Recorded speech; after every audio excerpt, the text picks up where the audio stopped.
কোনো রকম তেল ব্যবহার না করেই আর সারা বছর ফ্রিজ ছাড়াই আমের আচার সংরক্ষণ করে রাখতে পারবেন। তেমনই টক ঝাল মিষ্টি আমের আচার শেয়ার করব।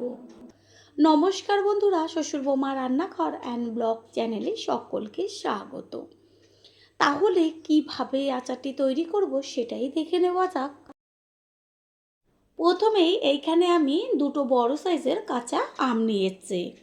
এবার আমটা কি করে কেটে নেব সেটাই শেয়ার করব। একটা আম নিয়েছি, এবার সামনের দিকে যে বোটার অংশটা থাকে সেটাকে কেটে প্রথমে বাদ দিয়ে দেব। একটু ডিপ করে কাটবো, কারণ আমে প্রচণ্ড পরিমাণে কষ থাকে। তারপর গায়ের থেকে ভালোভাবে খোসাটাকে সম্পূর্ণ ছাড়িয়ে নেব।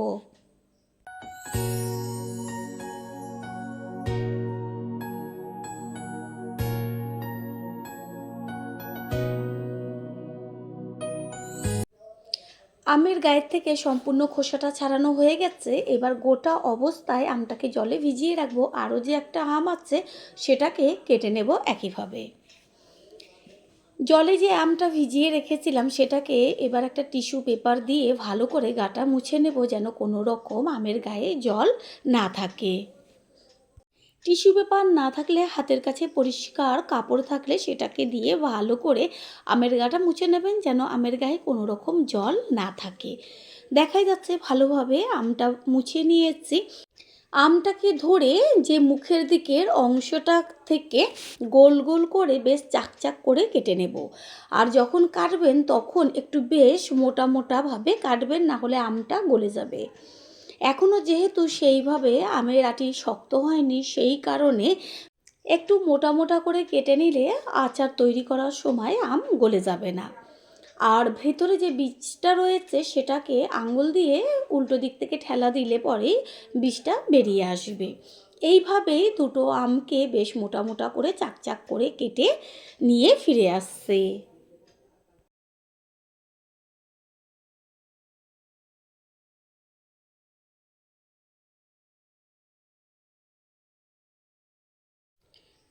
সব আমগুলো কেটে নিয়েছে, আর আঙুল দিয়ে একটা আমের টুকরো তুলে দেখিয়ে দিচ্ছি যে কতখানি মোটা করে রেখেছে। আর কোনো রকম ধোবার দরকার নেই, কারণ গোটা অবস্থাতেই তো দেখলেন ধুয়ে টিস্যু পেপার দিয়ে মুছে নিয়েছি। এখানে নিয়েছি ভিনিগার। আমের মধ্যে এবার দিয়ে দেব ভিনিগার। এখানে আমি 2 চা চামচ পরিমাণ ভিনিগার ব্যবহার করেছি। আর দিয়ে দেব চিনি। আমটা আগে চেক করে নেবেন যে কেমন টক, সেই অনুযায়ী কম বেশি চিনি ব্যবহার করতে হবে। আর আচারের ক্ষেত্রে একটু চিনির পরিমাণটা বেশি দিতে হয়। তারপরে এর মধ্যে দিয়ে দেব পরিমাণ মতন লবণ। এবার ভিনিগার, চিনি আর লবণ চামচের সাহায্যে ভালো করে মিশিয়ে 1 ঘন্টা মতন রেস্টে রেখে দেব। আমের মধ্যে যে ভিনিগারটা ব্যবহার করলাম সেটা কী কারণে, সম্পূর্ণ ভিডিওটা না দেখলে বুঝতে পারবেন না। একটা প্লেট দিয়ে ঢেকে রাখবো। এটা ঢাকা থাক। অন্যদিকে গ্যাসের ওভেনে কড়াই বসিয়ে কড়াইটাকে গরম করে নিয়ে তারপর লো ফ্লেম করে দিয়ে দেব 2টো শুকনো লঙ্কা। ঝালটা যে যেমন খাবেন সেই অনুযায়ী ব্যবহার করবেন। লঙ্কাটা ভাজতে যেহেতু একটু বেশি সময় লাগে, সেই কারণে আগে একটু ভেজে নিয়েছি। লঙ্কার গায়ে হালকা কালার এসছে।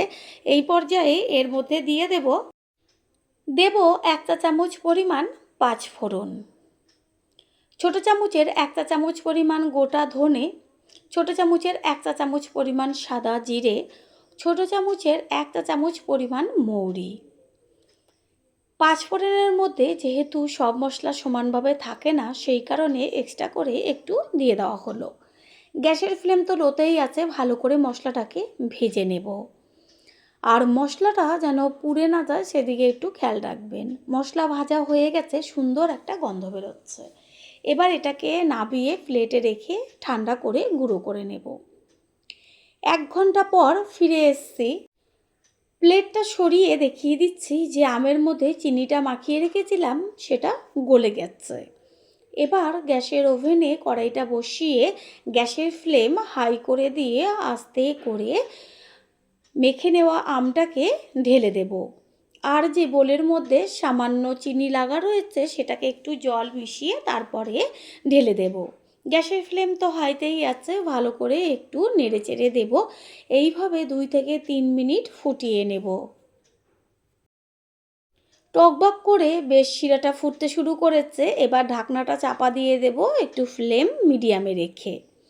3-4 মিনিট বাদে ফিরে এসে ঢাকনাটা সরিয়ে দিয়ে এবার এর মধ্যে দিয়ে দেব ছোটো চামচের হাফ চা চামচের থেকেও কম পরিমাণ হলুদ গুঁড়ো আর লঙ্কার গুঁড়ো। খুন্তি দিয়ে ভালোভাবে হলুদ আর লঙ্কার গুঁড়োটাকে শিরার সাথে মিশিয়ে নেব।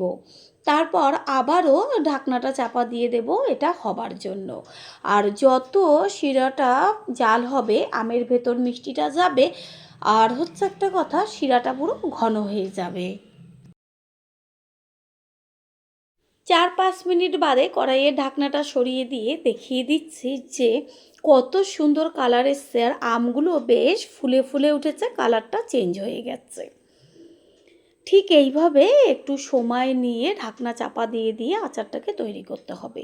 যত ভালোভাবে জাল হবে ততই আচারটা টেস্টি হবে। পুরনো বন্ধুদের সবসময় আমাদের পাশে এইভাবে ভালোবেসে থেকে এগিয়ে নিয়ে যাওয়ার জন্য অনেক অনেক ভালোবাসা। কড়াইয়ের ওপর থেকে ঢাকনাটা সরিয়ে দিয়েছে, আর দেখাই যাচ্ছে যে শিরাটা কত ঘন হয়ে গেছে। আচারটা বেশ একটু ঝোলঝোল থাকবে, সেই পর্যায়ে কিন্তু নাবাতে হবে। আমও সিদ্ধ হয়ে গেছে, মিষ্টিটাও গেছে। এই পর্যায়ে এর মধ্যে ব্যবহার করছি ওই যে মশলাটা প্রথমে ভেজে রেখেছিলাম, সেটাকে গুঁড়ো করে নিয়ে সেই গুঁড়োটা দিয়ে দিয়েছে। আর আচারের মধ্যে যদি এই মশলার গুঁড়ো একটু বেশি পরিমাণে দেওয়া হয় তাহলে খেতে কিন্তু ভালো লাগে। মশলাটা ভালো করে মিশিয়ে নিয়ে আবারও কিছুক্ষণের জন্য একটু ঢাকনাটা চাপা দিয়ে দেবো যেন গন্ধটা বেরিয়ে না যায়। প্রথমবার যারা আমাদের চ্যানেল ভিজিট করছেন তাদের আন্তরিক শুভেচ্ছা ও অনেক ভালোবাসা। আমাদের রেসিপিগুলো যদি ভালো লেগে থাকে সাবস্ক্রাইব করে দেওয়ার অনুরোধ রইল, ও পাশে থাকা বেল আইকনে ক্লিক করলে পরবর্তী ভিডিওগুলো সবার আগে আপনাদের কাছে পৌঁছে যাবে। আচারের কালারটা দেখা যাচ্ছে কত সুন্দর এসছে, আর একটা আমও গলে যায়নি। দেখা মাত্রই জিভের থেকে জল পড়ে যাবে। আর ভিনিগার দিয়ে আমটা মাখিয়ে রাখার কারণ হচ্ছে এটা আপনারা ফ্রিজ ছাড়া বাইরে রেখে দেবেন, 1 বছর পর্যন্ত ভালো থাকবে। আচার তৈরি হয়ে গেছে, গ্যাস অফ করে দিয়েছি। বেশ এরকম একটু ঝোল থাকা অবস্থায় নাবাতে হবে, কারণ ঠান্ডা হওয়ার পরে আরও জমে যাবে। এবার একটা পাত্রে তুলে নেব। তৈরি হয়ে গেল আজকের রেসিপি।